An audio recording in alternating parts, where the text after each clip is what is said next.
diwang na ito ng pagtatalaga ng simbahan, hilingin natin sa Panginoong ating Diyos na basbasan ang tubig na ito. Ito na tanda ng ating pagbabalik loob, ng ating binyag, ng ating tinanggap at pagdadalisay ng mga haligi nitong sambayanan at apat. Tulungan, nawa tayo ng biyaya ng Diyos na manatili matapat na kasapit ng kanyang simbahan sa tulong ng Espiritu ating tinanggap. Amang mawain, tinatawag niyo po ang bawat kalikha sa buhay ng liwanag at pinapaligiran niyo po ng dakilang pag-ibig. Kaya na kung kami naliligaw, walang sawa niyo po kami ibinabalik kay Kristo aming ulo. Itinatag niyo po ang isang buwan ng awa. Kaya ang mga makasalanan na dumaan sa tubig na pinaging banal ay namamatay kasama ni Kristo at nabubuhay na muli bilang kasapi ng kanyang katawan at tagapagmana ng kanyang walang hangganutan. Basbasan po ang tubig na ito at pakabanalin habang iniisip ito sa amin at sa buong simbahan. Gawin niyo po itong tanda ng aming pagtanggap sa tubig ng binyag na nagdudulot ng kaligtasan at pakikipagkaisa kay Kristo. Kami ay nagiging templo ng inyong Espiritu. Nawa, ang lahat ng narito ngayon ay yaong mga magdiriwang ng inyong misteryo sa po na ito sa mga darating pang panahon ay mapupunod sa wakas ng pagkakaisa ng banal na lusot ng inyong kapayapaan. Hinihiling namin ito sa ngalan ng Jesucristo kasama ng Espiritu Santo magpasawalang hanggan. Amen.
Dalisayin nawa tayo ng mga biyayang kaloob ng Espiritu Santo na nananahan sa ating bilang kanyang templo. Papuri sa Diyos sa kainasan.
dito'y mapalakas ang iyong salita at manalabigin ang loob ng tanan.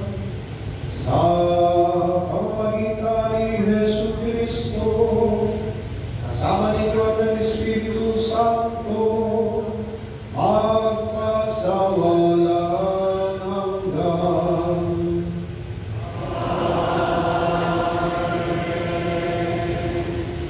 Pagpapahayag ng salita ng Diyos, magsipo po ang lahat.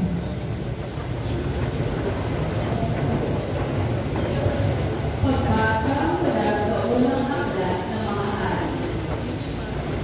Noong mga araw na iyon, tumingin si Solomon sa harap ng lamparan ng Panginoon. Itinaas niya ang mga kamay at nanalangin ng ganito. Panginoon, Diyos ng Israel, sa langit at lupa'y walang ibang Diyos tulad ninyo. Tapat kayo sa inyong mga pangako, sa inyong mga alipin. Walang maling ang pag-ibig na itinadagaman ng Diyos sa kanila habang sila'y nananatiling tapat sa inyo. Maaari bang manirahan sa lupa ang Diyos? Kung ang langit, ang kataas-taasang langit, ay di sapat na maging tahanan ninyo, ito pa kayang hamak na tahanan aming itinayo? Gayunpamay, hindi ninyo ang lalangin at pagsamo ng inyong alipin, O Panginoong aming Diyos. Bigyan nyo sa araw na ito ang panawagan ng inyong alipin. Huwag niyong iwagin sa inyong paligid araw-gabi ang templong ito. Yamang kayo ang may sabi na ang pangalan ninyo'y mamamalagi ito. Sa gayon, maririnig ninyo ang bawat dalangin ng inyong alipin tuwing nananalangin sa puok na ito. Tigin nyo ang inyong alipin at ang inyong bayan tuwing kami na nananalangin sa lugar na ito. Hindi nyo kami buhat sa inyong luklukan sa langit at patawarin nyo kami. Ang salita ng Diyos. Salamat sa Diyos.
mula sa sulat na Apostol ng Pablo sa mga taga-Korinto. Mga kapatid, kayo ang gusali ng Diyos. Ayon sa kaloob ng Diyos sa akin, ako ang naglagay ng pundasyon bilang mahusay na tagapagtayo. Iba naman ang nagpatuloy ng pagtatayo ng gusali. Ngunit maging maingat ang bawat nagtatayo sapagkat wala nang ibang pundasyon na maaaring ilagay liban sa nailagay na, si Jesu Cristo. Hindi ba ninyo alam na kayo'y templo ng Diyos at naniniran sa inyo ang Kanyang Espiritu? Parurusahan ng Diyos ang pagwasak ng templo niya, sapagkat banal ang templo ng Diyos at kayo ang templo niya. Ang salita. Salamat sa Diyos. Magsatuloy po tayo.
no?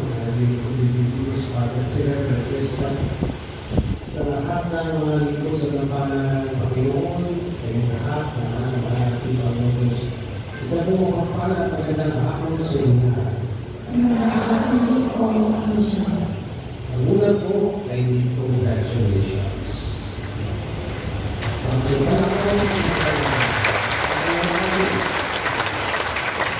sa karoon ito ng ating mahal na Virgen ng Fatima, sa paganda ninyo ang Pablo, ang Carl, at ang pagbibigay kulay sa mga patuhanan ng pananampalataya sa loob ng inyong kasambahan. So, kaya very good kayo na kayo.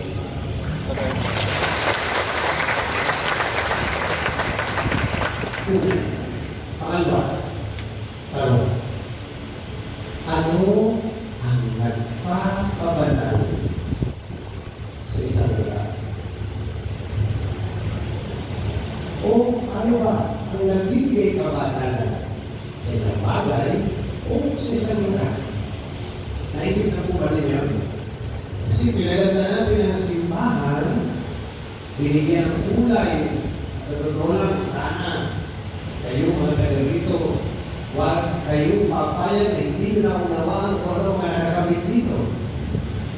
Ang kagandahan kasi na mga inilalagay, ito hindi lamang isang dekorasyon.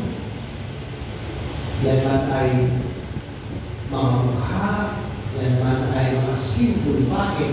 Sa simbahan, mahalaga ito sa pagkatamo, ito'y nagsasalita at dapat ay nagtuturo ng mga patungkol sa ating pananampalataya. Kahit yung mga stained glasses ninyo, ay kwento. Hindi pwede basta ilalagay, for example, ay halimbawa yung mukha ng kura at ng kanyang assistant match. Kailangan na yung koneksyon sa ating katotohanan. Di ba, yan nga yung kwento ng pinagpakitaan ng mahal na Virgen ng Fatima. Nariyan din ang kwento ni Pope St. John Paul II.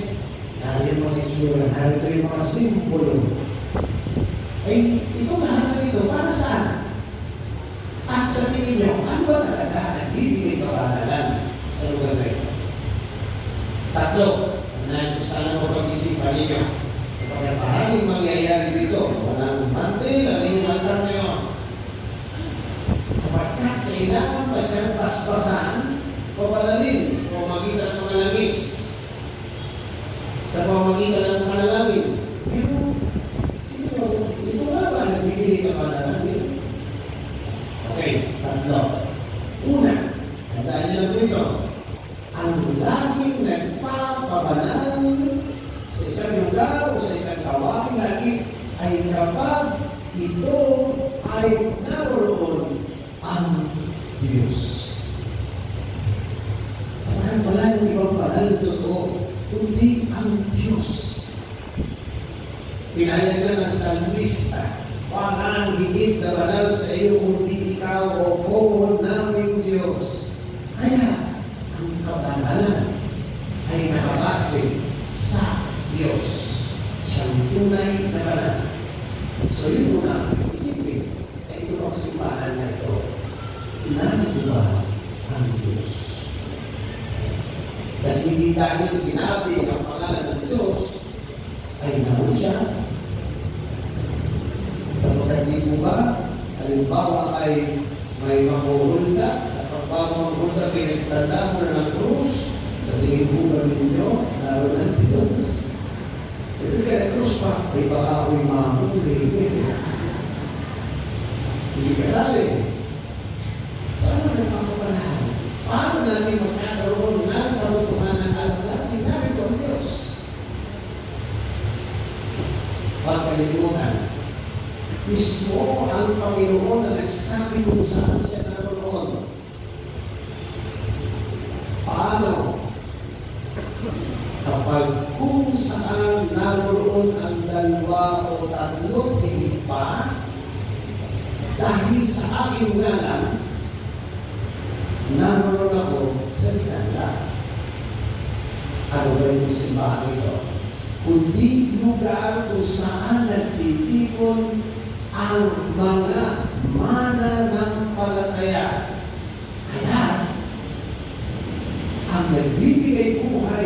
kapanalan din ng lugar na ito ay kayo. Kayo na naging dahilan kung kayo narito sa ngalan ni Jesus para siya ay maging narito nga na totoo. Yun ang una. Huwag kalimutan mga kapatid. Kaya minsan, medyo habang kumakaunti ang nasimba ay kailangan pagbutihin ng mga pare na malihuli, mahila ang sabayanan.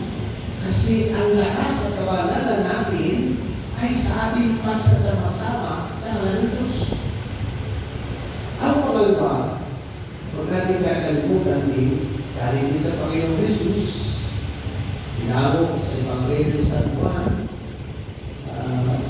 Kabanata 6, kung saan binabanggit niya ang katotohanan ng alin ng tinapay, ng buhay na walang hanggan. Kung sino ang tumanggap sa tinapay na ito'y magkakaroon ng buhay na walang hanggan sapagkat ito ay ang kanyang katawan at tubo. So, ibig sabihin, kung nasaan yung tinapay na ito na, hindi siya. Kaya mga kapatid, makita sa ating pananampalataya, tuwing tayo magbibigyan ng banal na misa, ang nagaganap ay ang biyaya na kung saan sa ng tinapay, sa ng anak, dahil ng Diyos. Sapagkat siya ay hindi na magiging tinapay, kundi mismong katawan ni Kristo. Dahil tayo makukulo na sinasabi sa atin, katawan ni anong sagot natin? Na ang kalungan ay nananampalataya ako. So, tinanggap ko na siya. Ibig sabihin, nasa iyo na siya. So, lahat. Lalo nito, pag tumatanggap kanya si Jesus, sapagkat si Jesus ay narito, at huwag mo na kalimutan, mamaya, itatahan siya na bilang banal na presensya sa banal na sakralyo. Kaya kahit pa, tuwing dapat tayo naga sa gitna ng simbahan, naroon na banal na sakralyo, tayo ibigay pugan. Hindi dahil nakasanayan natin, kundi dahil dapat alam natin, naroon siya. Natatawa ko, pero sa tuwid din ang prinsipyo, ang dami yung kilala, pag napapataas simbahan, bukod sa nakakatanda ng krus, hindi ba napusina? Basta simbahan. Pero, di ko lang kung gusto, Lord, ito, pero kung lima na dahilan, ibig sabihin, alam mo, naroon siya. Kung maaari nga, pagbibigay kulay, nakasanayan natin, ay tawag ay genuflection, ang paglapat ng tuhod sa lupa bilang tanda ng kababaang loob ng pagkilala sa presensya ng Diyos. Kung hindi kaya, sabihin ako, Pater, Brahuma. Okay lang mo, basta pagbibigay kulay pa rin. Minsan, kailangan lang mo ay sa pamamagitan ng pagtingin, pagtungo, pagbanggit sa kahit sa puso mo ng pagbibigay puli sa Diyos, Panginoon ko at Diyos ko. Ano? Kaya huwag kayo sasama, isa mo nakakakita tayo ng taong nakatindig ng tala ng pinakapot. Kaya para kasi makahan ng hindi makapot. Hindi mo lang, kung ay titindig, sanay. Nabibigay po tayo. At sana naman, huwag nang nakaupo. Sana. Kasi di ba, para lang hindi mahalaga, hindi sila lumulo, na ay hindi mo yun ang posisyon ng pagkanan. Kasi ano natin, present si Lord sa simbahan ito. Kaya di ba kasasa? May katlo marami. Ang sabi ng Panginoon kay Mateo, Malata 25, Malata 30, kapag pinakain mo ito,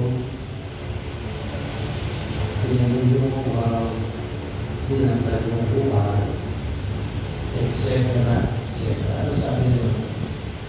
Ako, iyon. Ibig sabihin, kapag ang simbahan ay nagiging lugar kung saan ang kabutihan ay ginagawa higit sa lahat sa kanyang kapwa, higit sa lahat sa kapwa na nangailangan, kapatid na ang si Kristo, presensya ng Diyos. Naalala ko rin nung ako ay dati nasa Marinduque pa, na napakalakas na bagyo. Diniglar ako na lahat ng simbahan ay magiging lugar kung saan pwede lumikas ang mga tao. At ganoon nga nangyari. Nagtakuhan ng iba't ibang tao sa mga barangay na doon sa mga simbahan. Sa katedral, puno. Siyempre, habang napupuno ang katedral, ay iniisip na lahat ng silya. Yung iba, ginawang kama ang silya. Ay hindi naman na lang ilang nag-ilang sa pisa para nasasalaula ang ating simbahan. Nasasalaula pa kung alam mo na naroon ang taong nangangailangan. Sabi mo lang sa mga nagkataon, ay kayo bumabataon at kayo ay mabilis ng rosaryo sa mga simbahan. Kaya din yung i-requesto lahat ng pagkain, papalit din naman natin pagkatapos. At kahit yung pagkain, nagturo kami ng pagkain para sa kanila. Eh, siguro, kasalanan namin, ang nagbibigay kasi sa akin ng relief food store dati ay San Miguel. Kaya aming relief ay pure foods, corn, beef. Talagang masarap. Didulo, dahil parang tamak na namin ang sibuyas. Hindi kailan doon, naalala ko yung sunod na araw na umuupa na ang bagyo. Siyempre na rin siya, sige po, pwede na rin uwi. Ang sagot ko naman para ay, inaaman ay hindi kapag di ba na muna tayo ang masarap, ang tawag ko rin. Kaya talaga yung ako hindi na ulis ko, sabi ko, madaling linisin ang simbahan, madaling iayos ang silya. Pero, hindi naman sila ang binabanggit ni Jesus kung sino siya. So, mga kapatid, ibig sabihin ito, ano nga ba nagpapakala sa simbahan ito? Ang kabuhanan na buhay ang Diyos sa inyo. Buhay sa pagkakailanitipon sa ngalan niya. Buhay dahil narito siya sa banal na Eucharistia. Buhay at banal dahil kayo ay mabubuting Kristiyano sa kapwa ninyo. Doon nakakaroon ng karunan na ng ating gano'n. Sa nato ng tunay na ilan kung bakit magiging pala ang simbahan ko. Sana kung tatalimutan yung mga ito. Sa pagkakagandahan ng isang simbahan, ay magpapasok sa kanyang tunay na kapalaran.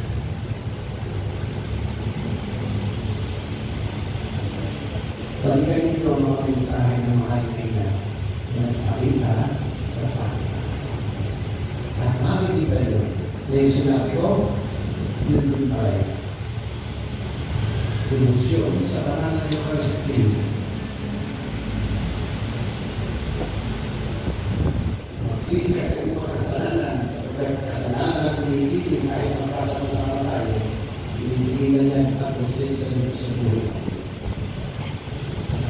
May hindi sa matulog sa pagpalagi kayo lalo pa. Kung may kapal, pag kanyang tunay na presensya, lalo pang tuwing ka, magpapanal sa inyo. Kanyang gawa sa panalangin ng ating mahal na ina, Virgen Maria, na nakita sa Fatima, ipapahihii kayo ng kanyang kinakailangan. Ako sa iyo makalaan. Para tayo lahat makarating sa buhay. Pagkain tayo natin ng puro may kapal ngayon at magpasawalan tayo. Mas kayo po na.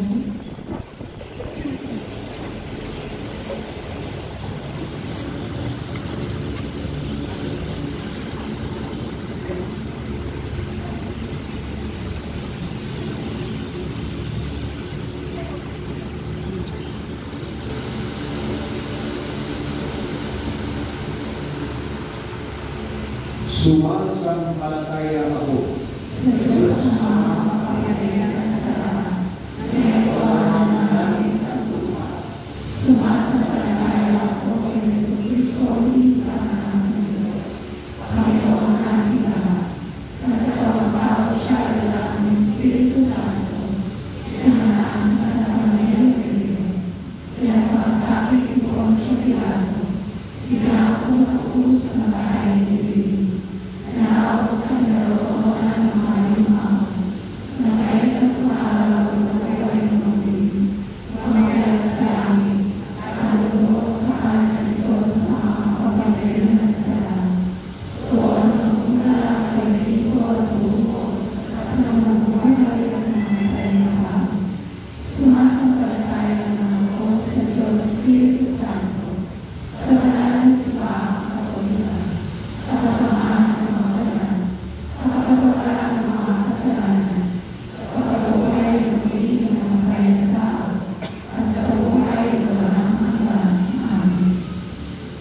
Pinigin natin sa mga banal na tulungan tayo sa ating mga panalangin sa Diyos sa mga makapangyarihan na siyang gumawa sa mga puso ng kanyang sambayanan na maging matapat sa templo ng kanyang Espiritu.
Amang mawaring gawa sa tulong ng mga panalangin ng mahal na Birhen Maria ng mga banal ay maging kalugod sa inyo ang aming mga panalangin. Ang gusalin ito na aming itinatalaga sa inyong ngalan ay maging isang bahay gawa ng kaligtasan at biyaya upang salbahin kayo sa Espiritu at katotohanan ng mga Kristiyano na natitipon sa kapatiran at upang tumunlad sila sa pag-ibig. Hinihiling namin ito sa pamamagitan ng Jesucristo kasama ng Espiritu Santo magpasawalang hanggan. Amen.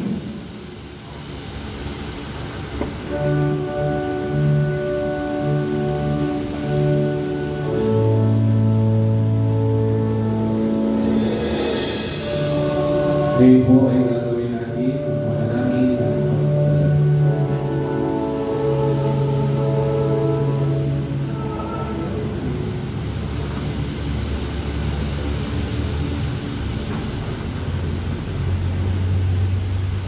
Amang may kapal, na bukal ng tanang kapanalan at wagas na hangarin, marapat lamang na purihin at takilain namin ang inyong ngalan.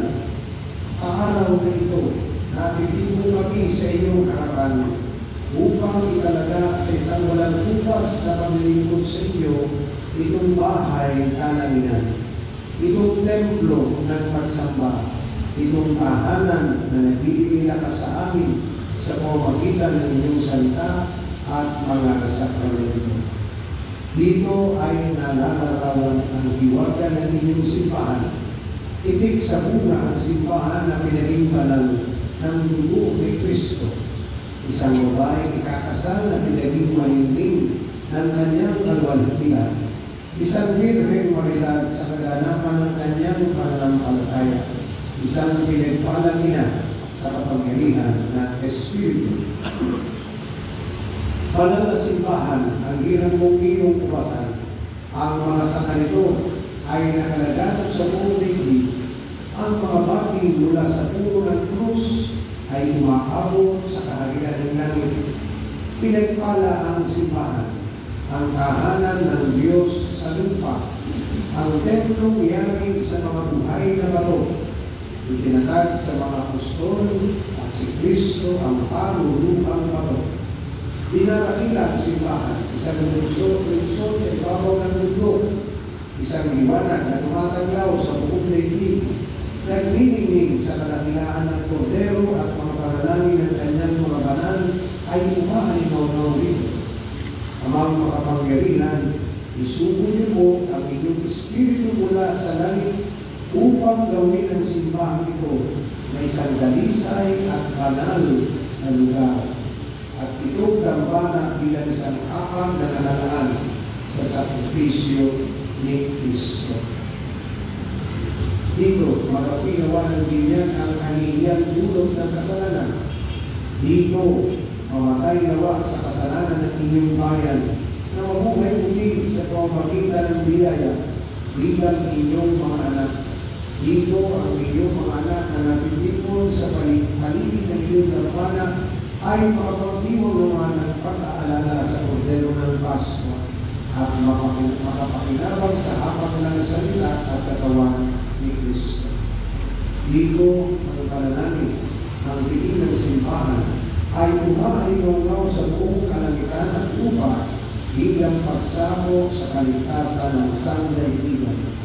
Dito, makatagpo nawa ang mahihirap ng katarungan, ang makakit ng tunay na kalayaan. Mula dito, ang sangdaigdigan na nararamtan ng karangalan bilang mga anak ng Diyos ay makarating naman ang kahigalak sa iyong lungsod ng kapayapaan. Hinihilingan ito sa pamamagitan ng Jesucristo na iyong anak na siyang nagbubuhay at nagahari kasama niyo at ng Espiritu Santo, iisang Diyos, magpasawalang hanggan.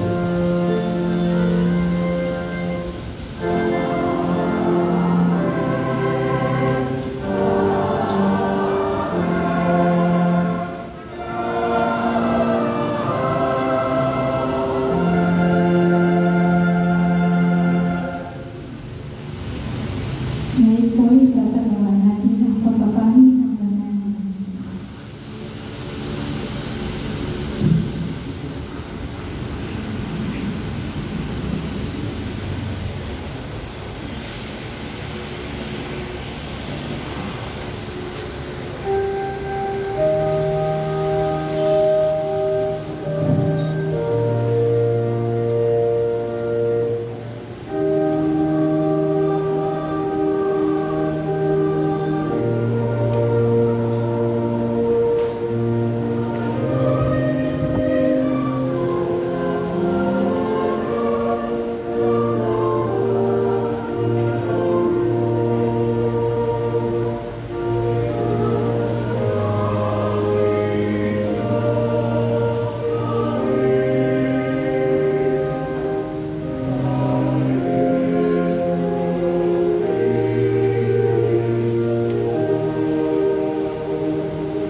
Amin ngayong pinapahira ng langis ang gampanan ng gusali ito. Nawa, pakamanalin ng Diyos sa kanyang kapangyarihan ang mga ito bilang mga nakikitang tanda ng misteryo ni Kristo at ng kanyang simbahan.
Amang mawarin, ang aming nawang panalangin ay makaakyat bilang insenso sa inyong harapan.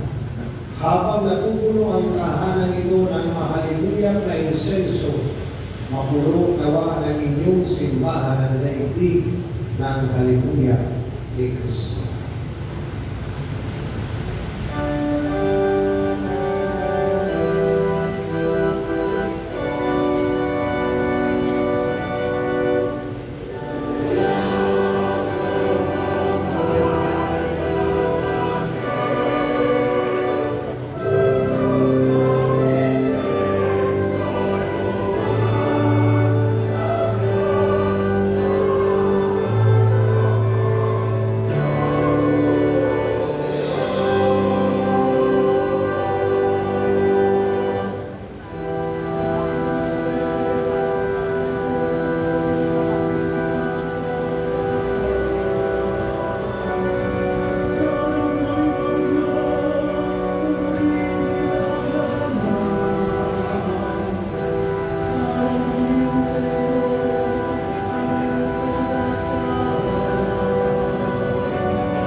Ang